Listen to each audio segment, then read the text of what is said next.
Cairlup,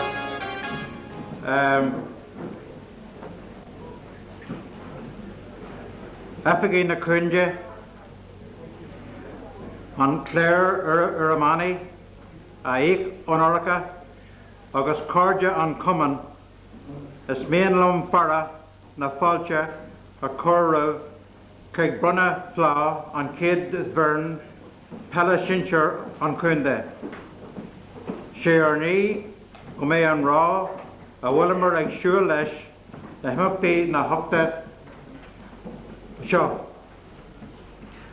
A Corja,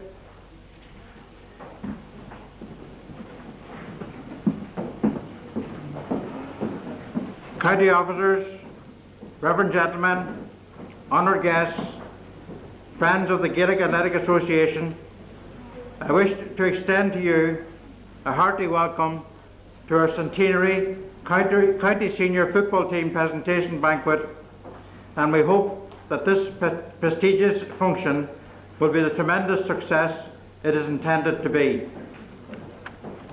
Accordia, will you kindly stand to attention, please, to greet on Dr. Michael Loftus, Tifa Cummin Lucas Gale, who is accompanied by Mr. Michael Gillespie, County Chairman. Please give them both a real big Kate Mila Fodja.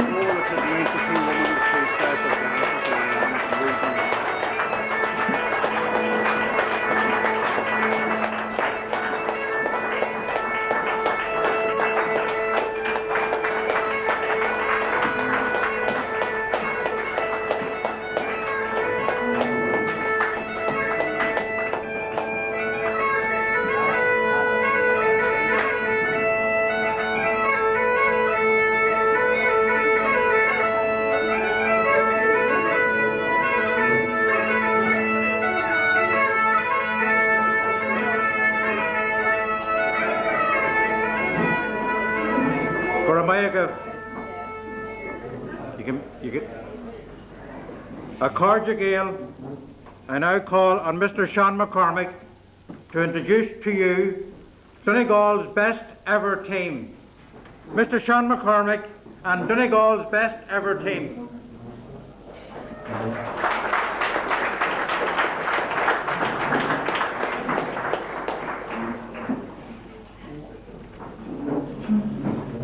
In goals,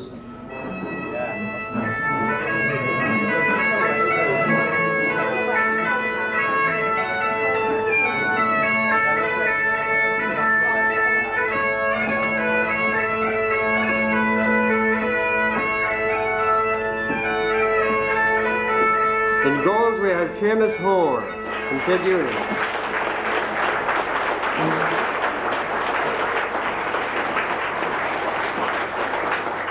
Right full back, Hughie Tim Boyle from Gidor.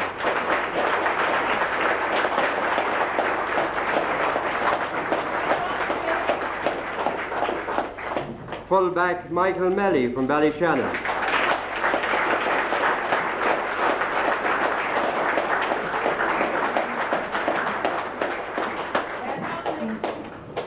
Left full back, Patsy Brogan from Donegal Town.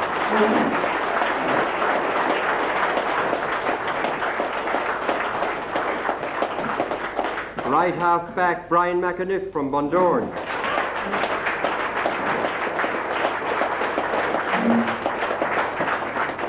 Centre half back, Jim Gallagher from Ballyshannon.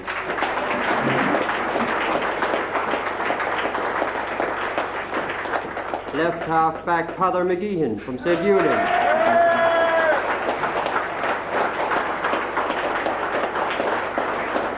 Centre field, Sean Ferreter from Dunfanaghy.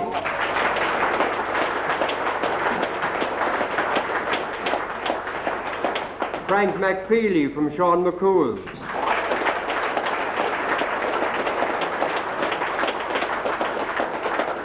Right half forward, Sean O'Donnell from Dunlow.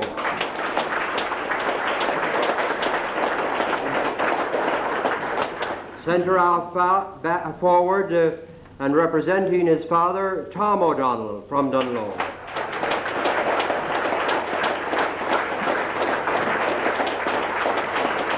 left half forward, Jack Red Gallagher from Ballyshannon.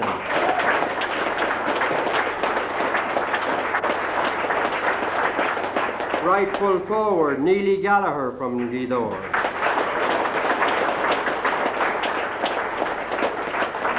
Full forward, Seamus Bonner of Donegal Town.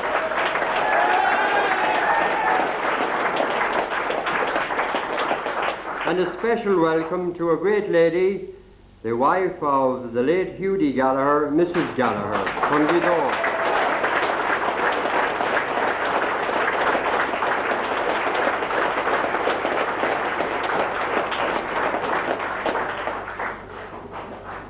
And a special welcome to the wife of John H. O'Donnell, Mrs. O'Donnell.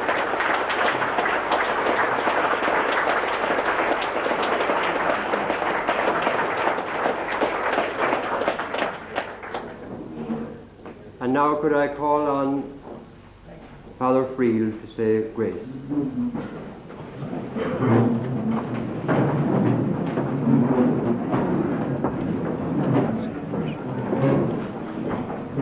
Nani manahar agus a vic agus a spirit neu amen.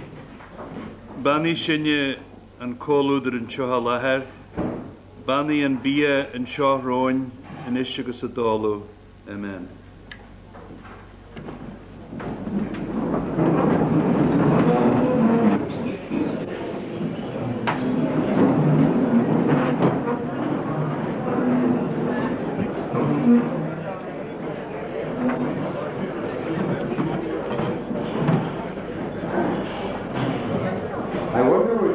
Down at the end of the ballroom, I turn their chairs round so that they can see what's happening.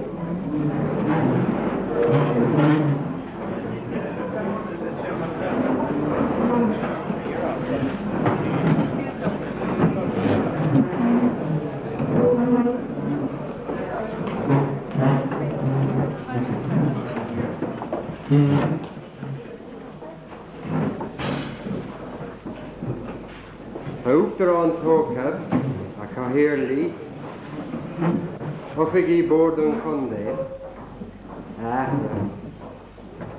with the Corduer Golier.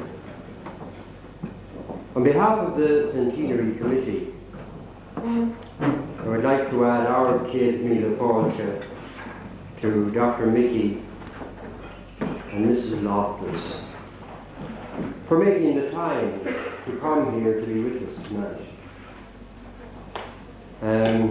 Many of you may not know that Mickey was in Perlis last night for the centenary celebrations at the very birthplace of the GAA in Hayes' Hotel.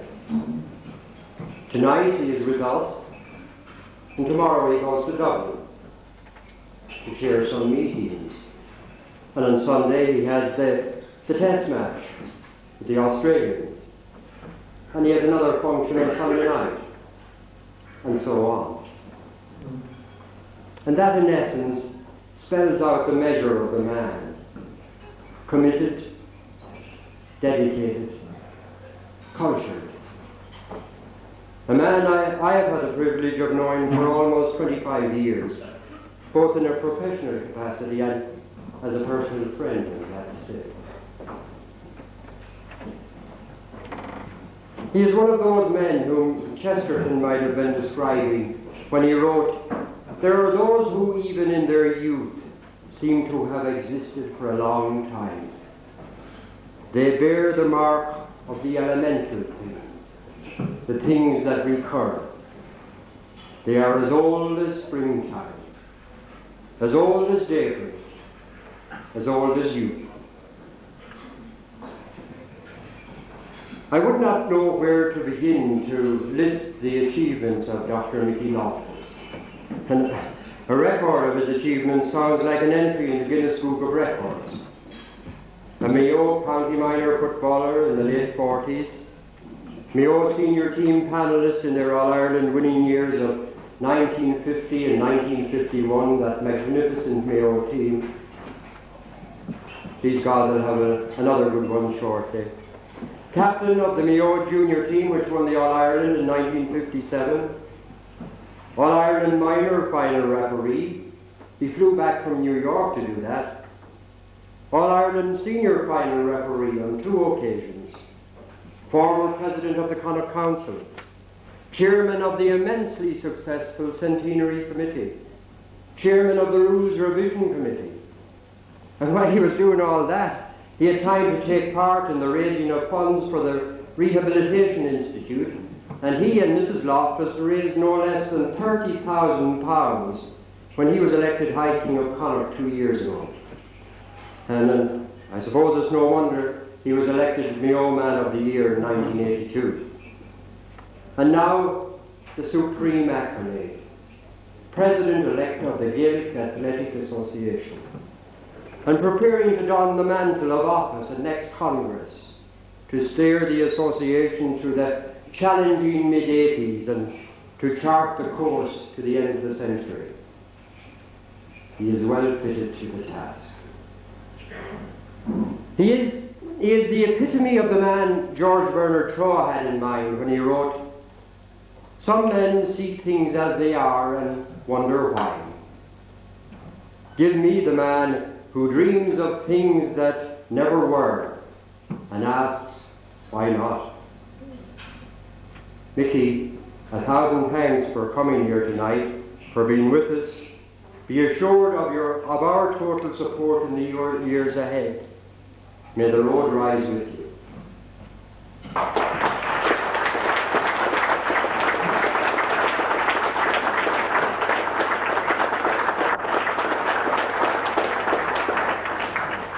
Now it gives me great pleasure to call on our county chairman, Michael Cooney, to say a few words.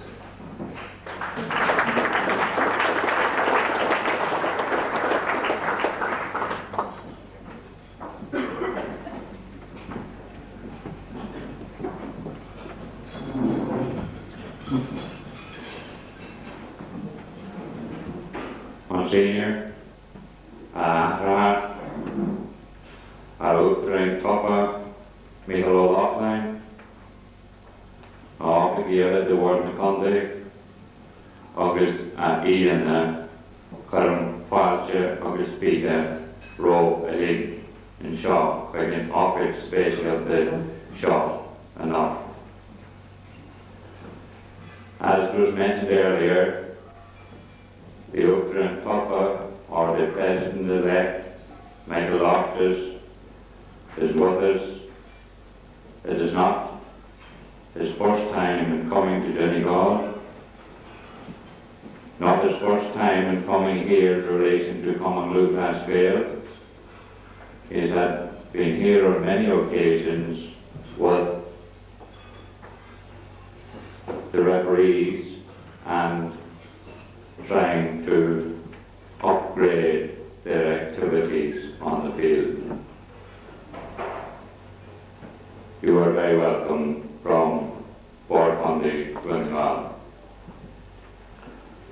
Secondly, and the night that causes this jolly celebration, I wish to welcome our very esteemed guests, and they are the members of Curran and Cage, the team of the century.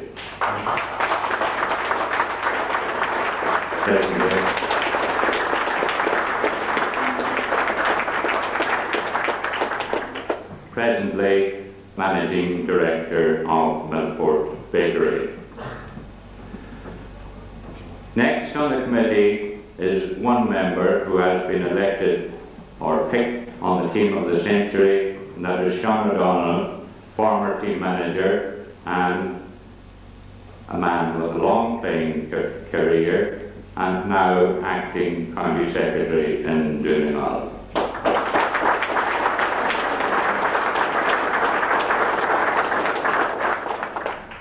Brendan O'Neill, the flashy man of the whole outfit.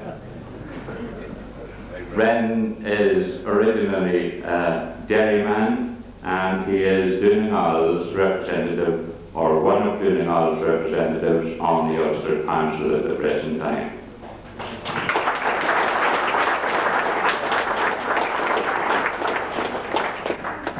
Seamus Cleary, Mountcharles, a well-known referee of the past, and I have discovered a terrific man to get into a piece of work and get it done, and does a lot of work for the mentally handicapped in Donegal. Seamus Cleary.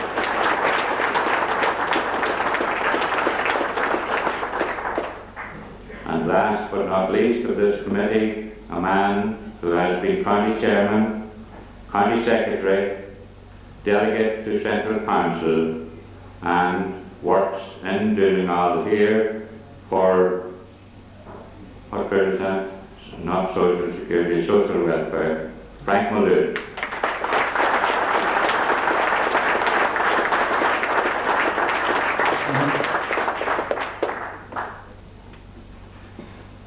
I thank you, gentlemen, for all you have done already this year, and I thank you as well for what you're going to do to bring all your tasks to fruition. The selectors for the team of the century, it might not be my place here tonight to mention them, but at the same time it will do no harm. One of those who has a long and illustrious career in Commonwealth Scale in Donegal and in Ulster, a man who has been chairman of the Ulster Council, chairman of the Donegal County Board, and secretary of the Donegal County Board, and delegate to Central Council on numerous occasions, Sean McCormick as from you.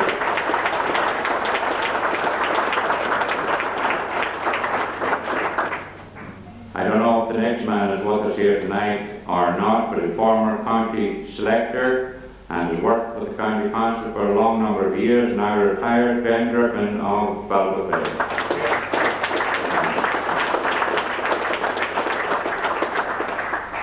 The baby of the whole panel and the man who got all these young fellas on the team of the century, Jean McGillney.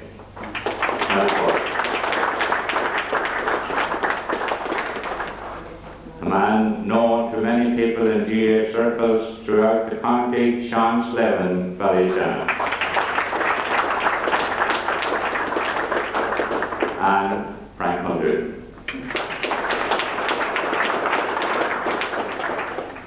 In case we would forget during the rest of the night, I would like myself, on behalf of the people here, to thank the Chahasta and the Highland family for the very fine meal that is put in front of us.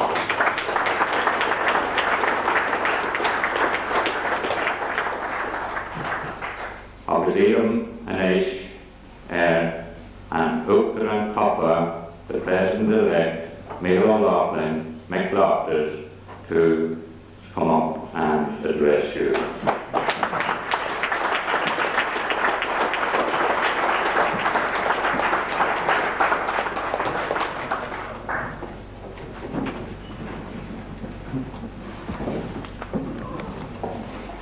Entirely African, I was Cordial White and Marcus, Breakers of Worship, Sean of Familias, Dr. on Fortune, of course, she's Rome, we're a full name for Taco Chircana, the Meon Brother of the Shinea for the Windmere Shot.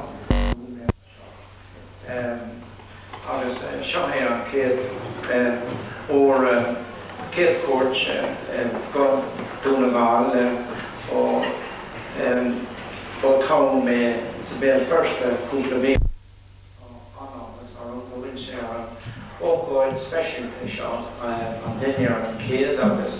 I run on the ocean around Ferdinand kid of this white on cover Ian of the Galair, a substantion of this fresh and white on modern porch on Costa, a substantion. Major Toshi, the Jano or Hunt coming to transcribe. When Sean was saying his few words there about me, I was looking over my shoulder to see was he talking about someone else. What I just say about that, you know, to be involved in an association like coming to Transcribe was an honour. And away from that, when you places like Donegal and around the country, and to make friends like you. It was well worth everything we did to be involved as we were. But as I said, we got a lot of pleasure out of the whole involvement. And just finished up now that I'm in the position of Ultron Tuffa. It is a responsible job, but a great honour, and I appreciate that. But as Sean said, and I know it will be forthcoming, the help from Donegal and from other places, and it's that encouragement that helps us to keep going. And getting around the country, it may sound a bit hazardous or a lot of work, but in my profession, I suppose, you're used to that, getting round about on our journey. So, but it's all, as I say, a part of the tremendous organisation that Common Loop Class Scale is. And I just getting down to it, when I say about Donegal, that you have through the years, through perseverance and no little talent, you have made a breakthrough in 1982 by winning the Under-21 All-Ireland final, and that was a great achievement for Donegal. And you in making that breakthrough in that year, you have shown to other counties that if they apply them in the same way, that they will in time be able to take on the Dublins and the Kerrys. And please God that you will follow up what happened in 82 to 83. I know you were disappointed this year, but that please God, it won't be too long until the senior title comes to Donegal. But if we are to achieve this, there's one area, and the one area in particular that I feel that we in the association will have to pay a lot of time to, and that is in the area of the club. It can be only achieved, I think, improvement by all counties if the structures at club level are right. We can all find marvellous examples of top-class clubs where football and hurling are actively encouraged, where coaching is promoted and facilities are top-class. But against that, you know, we still have the clubs with the one or two in charge. And this is where we're falling down. And a lot of those clubs, they believe they have the right and the loyalty of the young players. This is not as it was. There are many other games calling on the youth. There are many other areas that have so much leisure time, etc. And if we don't give them the games as we should, and the organisation, we're not going to get the young people. It's as I say, in the last century, they turned to the GAA, but we have to go and show that our games are as good as any other games, as challenging and as skillful, which they are if to get the proper coaching. Unfortunately, in the GAA, we lack the continuity. There is that lack, and this can often be seen in stark terms of at club level. How many clubs, for instance, can any of us name who play an attractive, distinctive brand of football or hurling? There are such cases, but they are the exceptions rather than the rule. Can this be attributed to lack of concern for coaching, lack of clearly defined administrative club policy, or indeed lack of discipline? In the years ahead, we will have to address ourselves to these vexing questions. When we find the answers, we will have done much to free the blockage which I believe are hindering our progress. We may be an amateur organisation, which we are, but this is no excuse for not adopting the professional approach. We must be professional in administration, in our outlook and in our enterprise, and then only will we be able to embellish all the great things that we hold so dear in games played by real amateurs. You can see I'm making the emphasis that I feel where our strength, if we are to overcome the challenges of the next century, is at club level.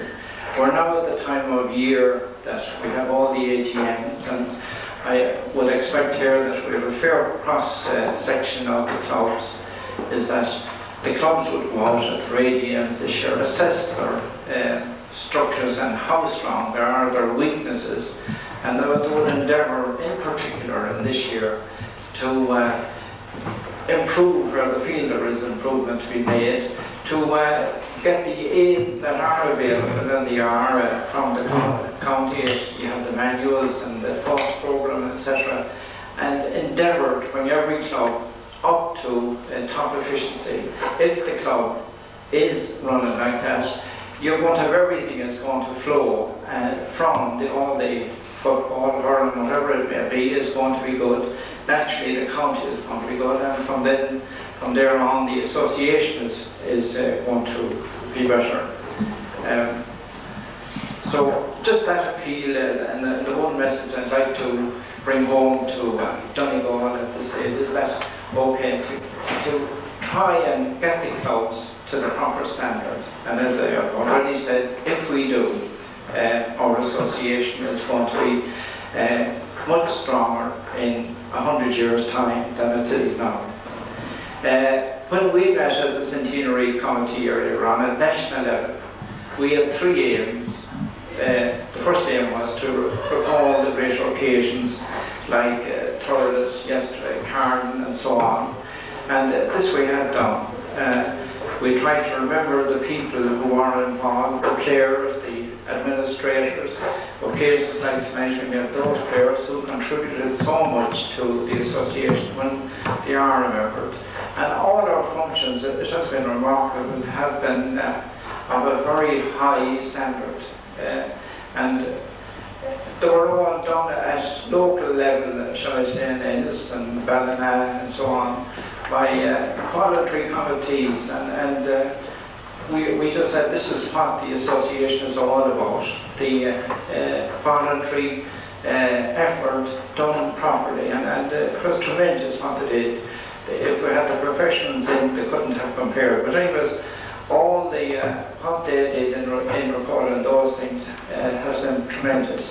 But the third point, and this was the important thing, that now we have, after the year, there has been a great, what shall I say, knowledge of the association. People are much better why it was founded, who the founders were. There's a better awareness all around, and there's a great spirit, you know, as the Law and Club demonstrated on the 29th of June, that the people are there to support us. But the real success of the Centenary Year will depend on how we harness that to meet the challenges of the next century. I think that's where the success lies. And we had a symposium down in Cork recently, which was quite good. It identified quite a few of the challenges. You know, one was the organisation, that you have the country now in urban areas. The other was youth and unemployment, that we have a part to play there, to get especially the unemployed now, not through any fault of their own, as part of the scene. Was the other, our culture, our language, and you know, how we were going to, I suppose, for the next, we didn't do what we should have done in the past century to promote them as we should. Maybe sport in the last few years has helped in no small way in that. And then, of course, there's our games, and hurling, as you know, is there's no worry about hurling as a game. It's skillful. It has everything going for it, and as one of the great games of the world is hurling. Glad to speak here, Michael, speaking to him tonight, that there's a promotion here with young clubs, that you have 8 or 9 clubs in the near future playing on stage hurling. But as I say, hurling is not a problem as such as a game. The main problem with hurling is to how we extend it to the 32 counties. But every county, at the moment, there's only 10 counties you can say can win the All-Ireland when we set out. But then we come to football, and that is the problem. And I would just like to address maybe a few words to football, that I have the footballers here, and this in particular is a football night, and that I we have one of the top team managers in Brian with us as well. But personally, as regards football as a game, I have no worry whatsoever about it as the rules stand.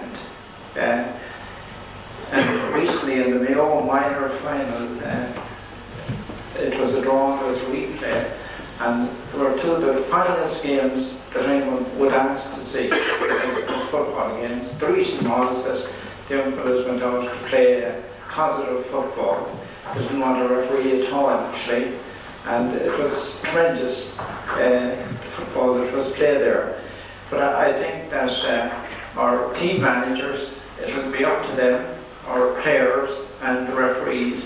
Team managers, I think, will have to instill a more positive attitude towards the game. That not to win at all costs, but that the win, that a positive attitude to win, but not to win at all costs. And I think that spirit will have to be got into players, and I think it will be on team managers to instill this into them if our game is going to survive.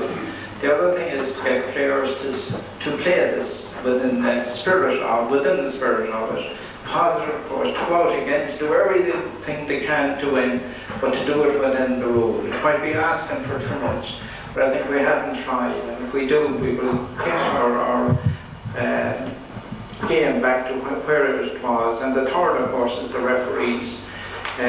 Being a referee and involved in that area, I suppose I'm criticising myself, but the referees, I think, haven't done their job.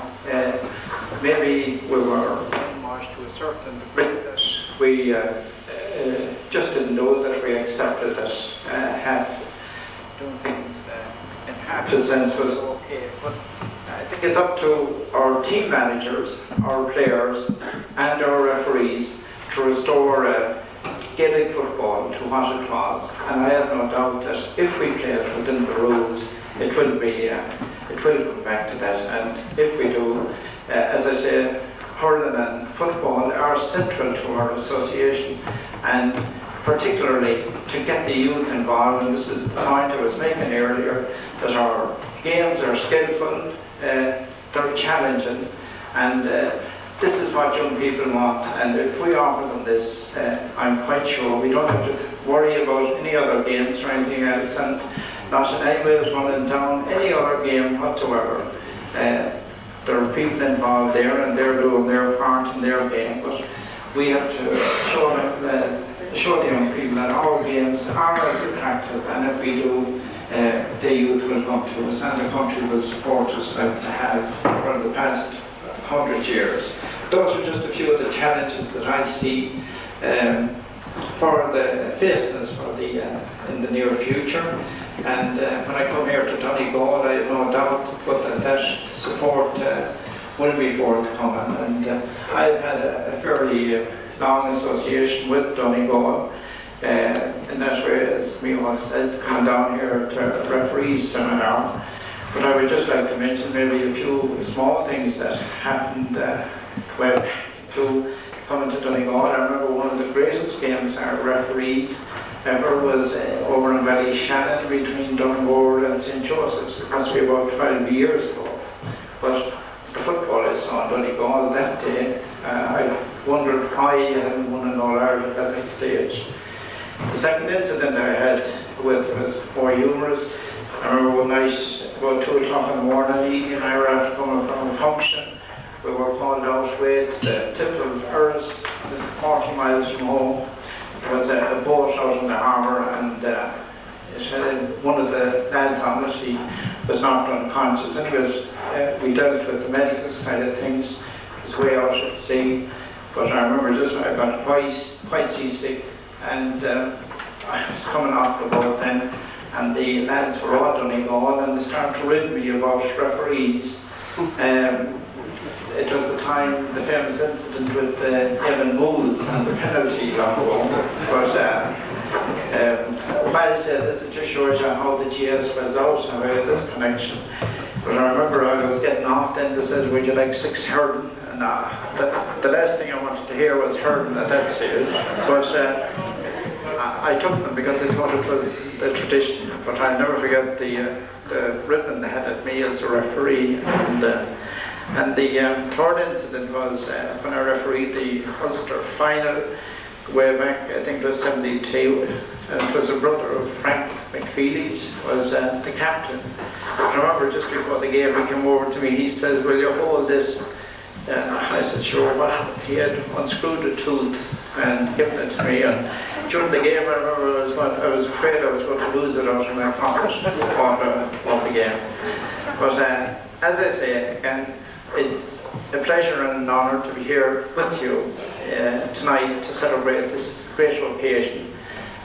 Please God, I will be back with you again some other time, and if I'm not given the stamp of wire to someone from Mayo in the next 3 years, maybe it will be to someone from Donegal, and I will be very pleased to do that. But those rewards, while I've been weak as a horse shape, while I'm pushed on the Donegal's up on age Toshi again, brought here or another.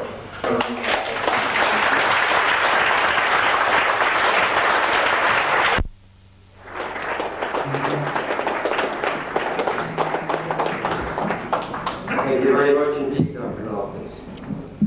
And now I would like to call on Kieran McCready to reply on behalf of the guests. Mr. Kieran McCready.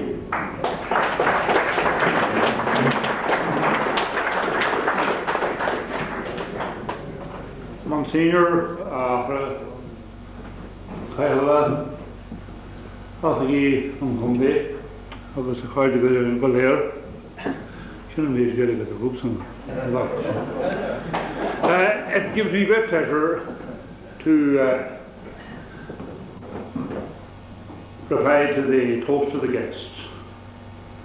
I think I speak on behalf of you all when I say that it is indeed a great honour for us, the assembled guests, to be here in the assembled presence of these great men of the Centenary Donegal GAA.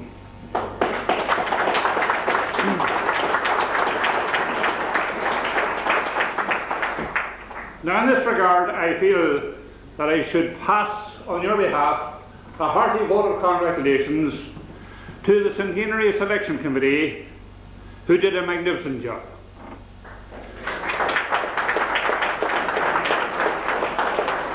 Theirs was a most unenviable and arduous task.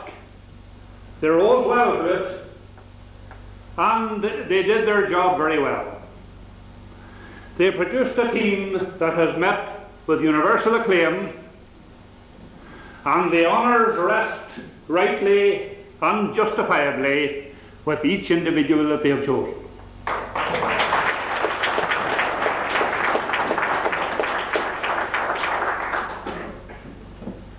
The firm foundation as laid by these great footballers has stood us in great stead. Over the years, when we rested, albeit unwillingly, in relative obscurity, we have, as a consequence of the rich legacy that they passed down to us, emerged as a force to be reckoned with at any level of competition. And it is my contention that because of what they have passed on to us and to our developing youth, that the ultimate goal, the winning of an All-Ireland senior football final, becomes a realistic possibility in the very near future. Thank you very much.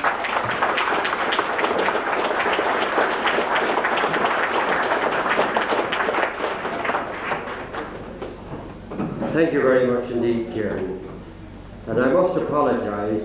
I think when I was addressing you earlier on, I forgot that there was a sister in the audience. And I'd like to welcome her especially. She's Jim Gallagher's daughter, Sister Fiona.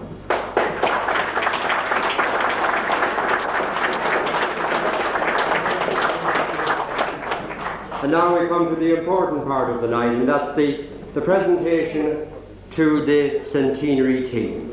And I'd ask Dr. Loftus to come along and we will get on with the presentations.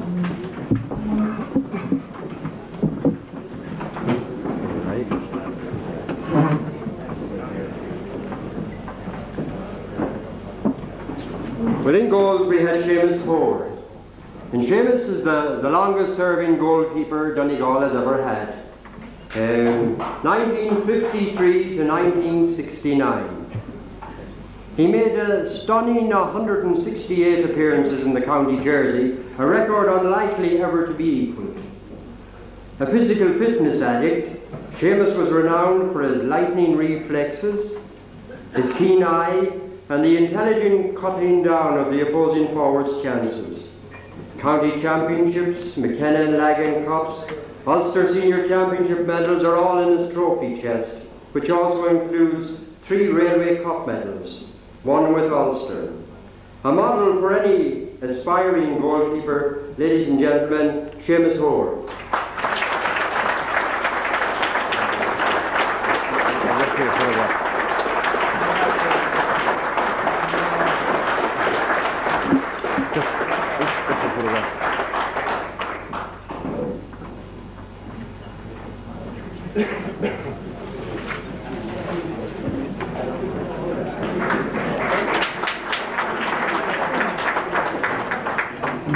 At right full back we had Hughie Tim Boyle, a member of the famous Gidor Club. Hughie Tim played in a number of positions but excelled at right full back. He holds no fewer than 9 county championship medals, and he too was honoured by the Ulster selectors. A man of many parts, he was also very involved on the amateur boxing scene and reigned as Donegal middleweight champion for a number of years. Ladies and gentlemen, Hughie Tim Boyle from Milford.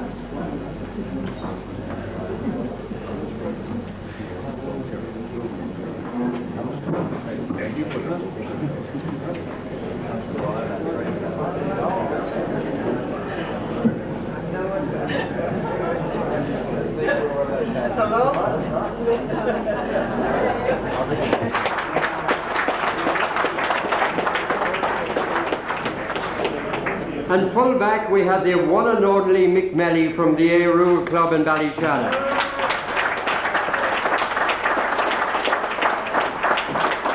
Mick was recognised as the finest fullback of his day and now is honoured as Donegal's fullback of the century.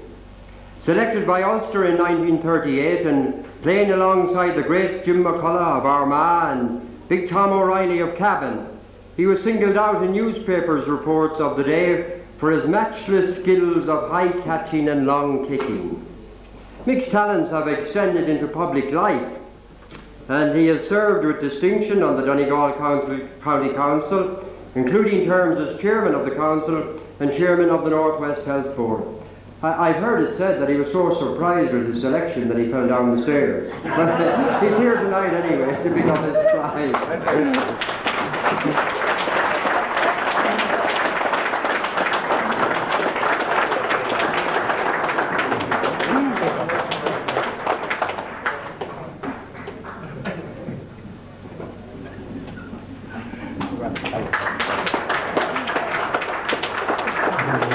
Left full back from Donegal Town, Patsy Brogan.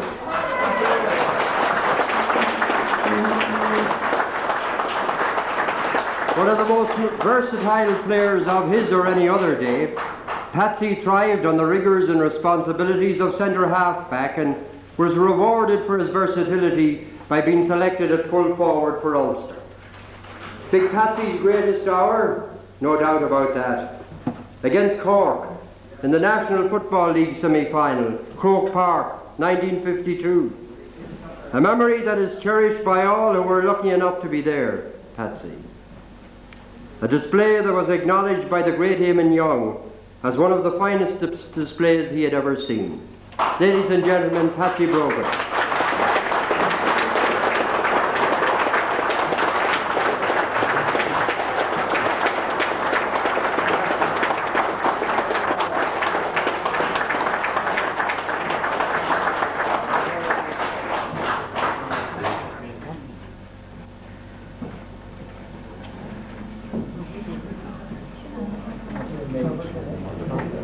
Smile, Patsy. Yeah, good. Right half back, Brian McAniff from Bundoran. I suppose one of the most difficult decisions the selectors had to make was, as there were many outstanding candidates for the right half back position. In the end, it was Brian's attributes as the prototype of the modern attacking halfback that sealed the issue. Brian's career spanned 2 decades from the early 60s, and in that time he won County Championship, McKenna and Lagan Cup, Ulster Senior Championship and Railway Cup medals. In addition, he is one of 4 Donegal men who were accorded the supreme accolade of being selected for the All-Stars. Congratulations, Brian. Brian McAniff.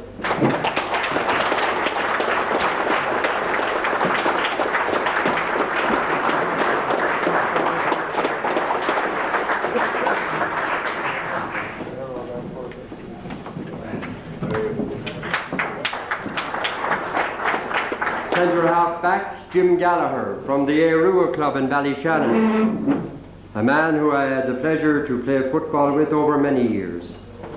Jim was captain of the Donegal team, which played in the National Football League semi-final in Croke Park in '52 as well, and was described in a national newspaper at the time as ranking among the country's greatest defenders. He was subsequently selected to play for Ulster. Jim had all the skills required to make him star quality, and many people still recall with awe his outstanding and spectacular high fielding. Ladies and gentlemen, Jim Gallagher.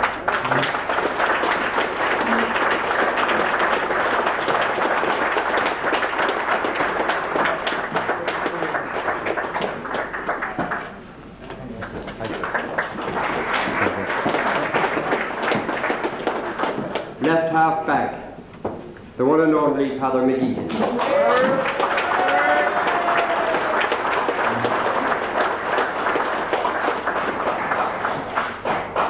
Father has been described by one of his well-known contemporaries as the most underestimated player of his day, and many will agree with that.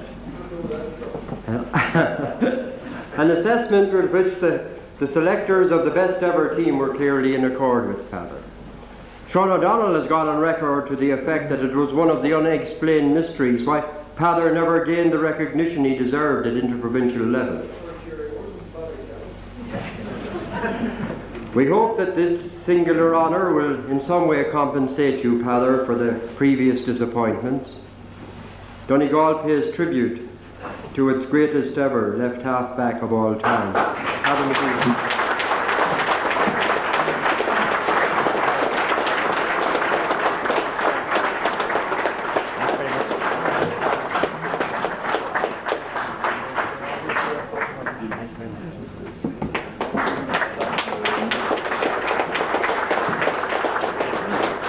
Just a word about Father. He has a renowned memory.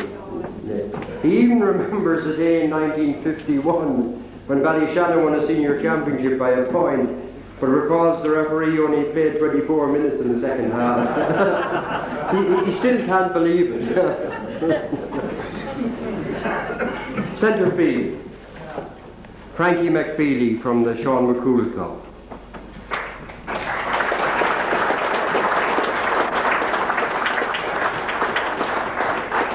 Frankie captained the first Donegal team ever to win the Ulster senior title. He was an acknowledged football purist. The game meant everything to him, and in full flow was recognised as one of the greatest exponents of Gaelic football. Endowed with great natural ability, he excelled in all the skills of the game: high catching, good distribution, control, accuracy, all this allied to a vision which comes so easily to the gifted players. Again, Frankie has won most of the honours available and has been a model for all young players to aspire to. Ladies and gentlemen, Frank McPhelan.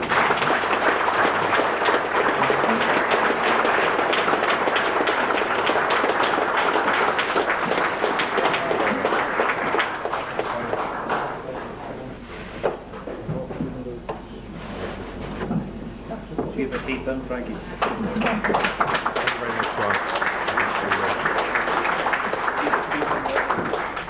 And his centre field partner, Sean Ferreter from St. Michael's, Dunfanaghy.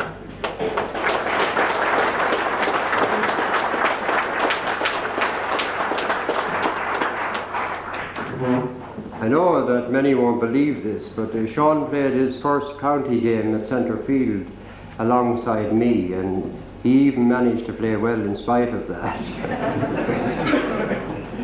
Even from his early playing days, it was quite obvious that Sean was destined to be one of the all-time greats of Donegal Gaelic football. Captain of the county minor team, which won the Ulster Championship in 1956, he went on to win County Championship, Lagan Cup, McKenna Cup, Ulster Senior Championship and Railway Cup medals, and in addition played in the Cardinal Cushing Games in the States. It is said he didn't miss a county senior game from 1957 to 1970, although he himself rightly comments he might have been better off for Mr. Pugh.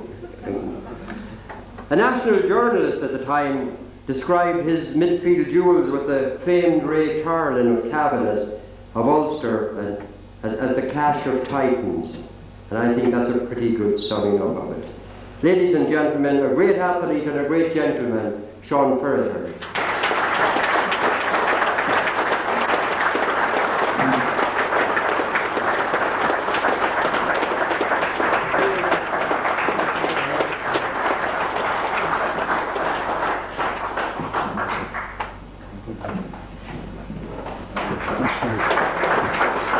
Right half forward, Sean O'Donnell of Dunlow.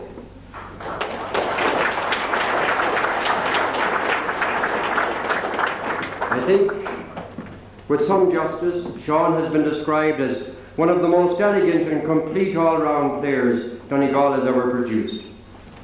Glittering College's football career was followed by an equally outstanding club, county and interprovincial appearances in a career which spanned the years from 1955 to 1967. He entertained friend and foe alike with his superb balance, his high catching, body swerve and solo running. In fact, the complete Gaelic footballer. Now one of the county's most respected administrators, ladies and gentlemen, Sean O'Donnell.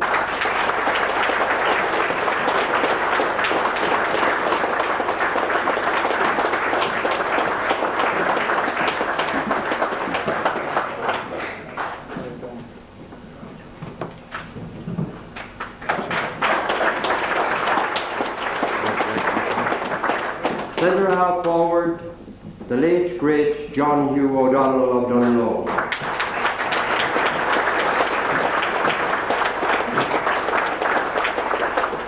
A man who was a legend in his own lifetime. Learned his football in St. Eunan's and subsequently at University College Dublin from 1932 to 1935. I discussed earlier on tonight with a man who had seen him play, Sean Kennedy, and he told me he was endowed with a magnificent physique. He was a superb athlete, versed in all the skills of the game. High catching, solo running, great speed were all natural attributes. The selectors were in no doubt whatsoever that John Hugh O'Donnell was a must on their team of the century, and it gives us great pleasure to ask his son to come and collect the trophy.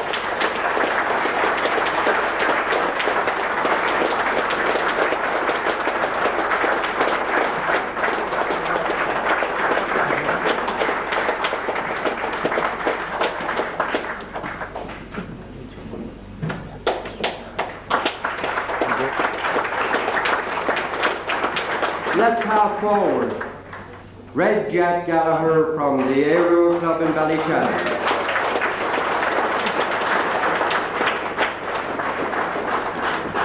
Regarded by many as the most talented forward of his time, Red Jack was a man feared by every defence, not alone in Donegal but throughout Ulster. During a career that covered 3 decades, from 1936 to 1952, he won 5 county senior championship medals, Democrat Cup medals, Ulster Junior Championship medal, and went on to play for Ulster in the Railway Cup. Control, skill and accuracy were the hallmarks of his game. Now he receives a recognition as Donegal's greatest left half forward of all time, Red Jack Gallagher.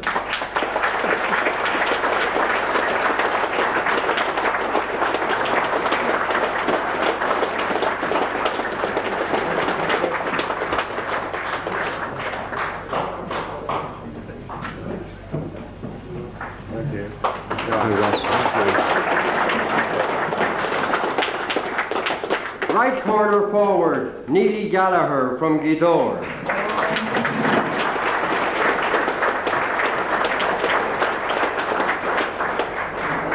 And I think this is a lovely story. He's son of Jimmy John from Bartholane. Neely had 2 footballing brothers who bore the colourful names of Stout and Lemonade. Both brothers played in the Gidor backline. Unfortunately, Lemonade has gone to his eternal rest. But Neely, when he joined the team, came as a forward and proved himself to be one of the most stylish and classical footballers to don the Donegal jersey. He reaped a rich haul of trophies, county championship, Lagan and McKenna Cups, Ulster Senior Championship, and of course a Railway Cup medal with Ulster. But in Donegal, who will ever forget the National League semi-final against Galway in 1966, which Dr. Mickey referred to already, and which involved Neely and the famous or the infamous penalty incident. It is hardly an exaggeration to say that Eamon Moses' decision to give a free out when Neely went to reset the ball was the most controversial single decision ever made by a referee in Croke Park. Ladies and gentlemen, a great exponent of our game, Neely Gallagher.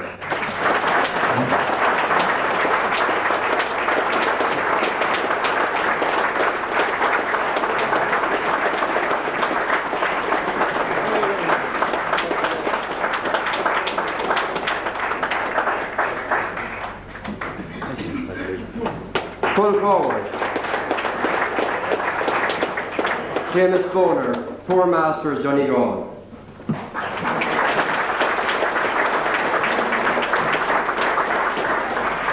A local hero, a schoolboy with Drumbar.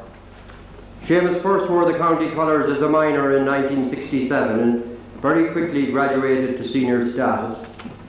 His original positions were midfield and centre-half forward, where his direct style of play, allied to a well-developed skills, made him one of the leading footballers in the country.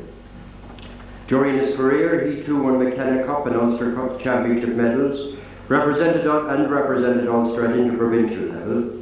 He had the distinction of captaining the Civil Service senior football team, which won the Dublin Senior Football Championship in 1981, and was accorded the supreme accolade open to a footballer when selected as an All-Star in 1975. A model for all young players to emulate. Ladies and gentlemen, Seamus Boner in the corner.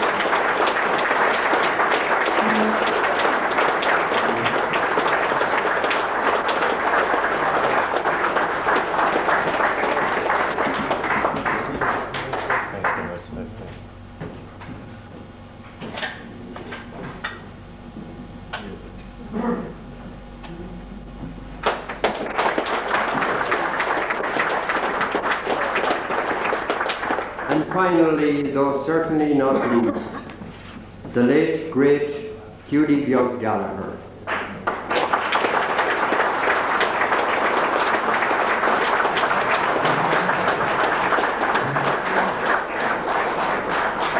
His name is remembered with all, no matter where football is spoken about in Donegal.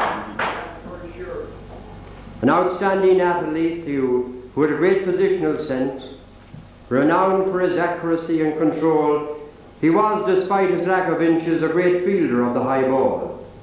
Speed and balance were natural abilities to him, and during his playing career he won the county championship medals and was selected on the Ulster team on 2 occasions. He is remembered with pride wherever footballers are gathered together, and it is a great pleasure to have his wife, Mrs. Gallagher, here tonight to collect this singular trophy on his behalf. Ladies and gentlemen, Mrs. Gallagher.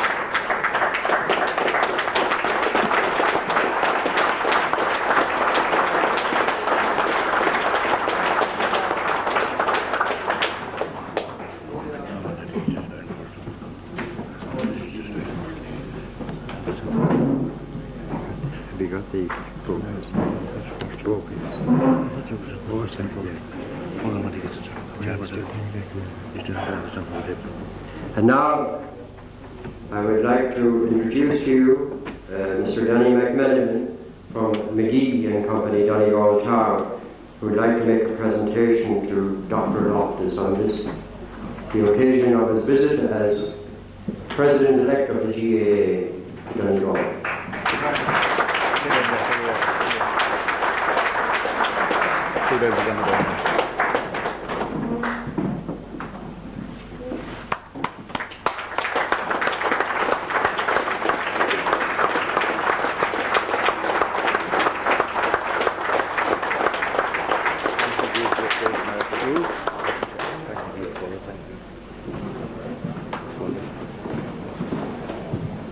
And the Centenary Committee would like to take this opportunity of expressing our sincere appreciation and deepest thanks for presenting this wonderful present to Dr. Loftus on this occasion.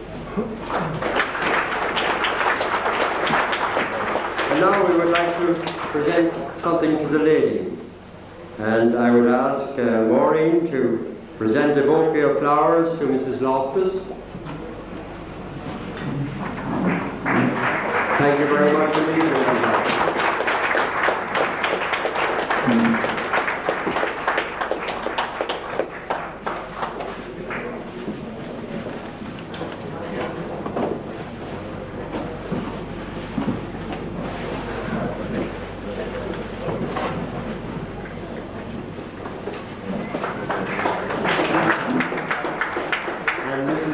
Cleary to present a bouquet of flowers to Mrs. O'Donnell.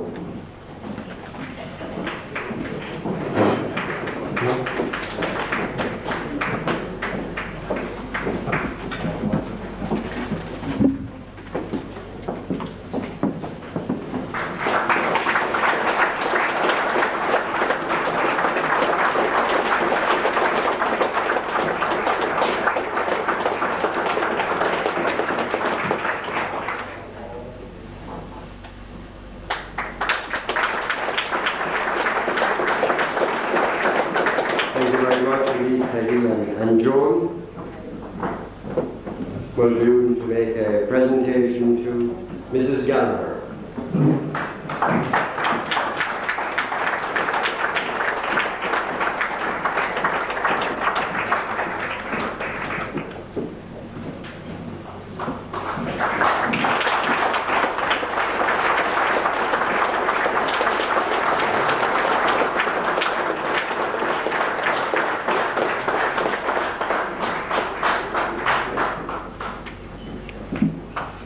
Thank you very much indeed. And now it gives me great pleasure to introduce to you Seamus Cleary, who is going to act as MC for our cabaret for the next 45 minutes. I hope you will enjoy it. Mr. Chairman.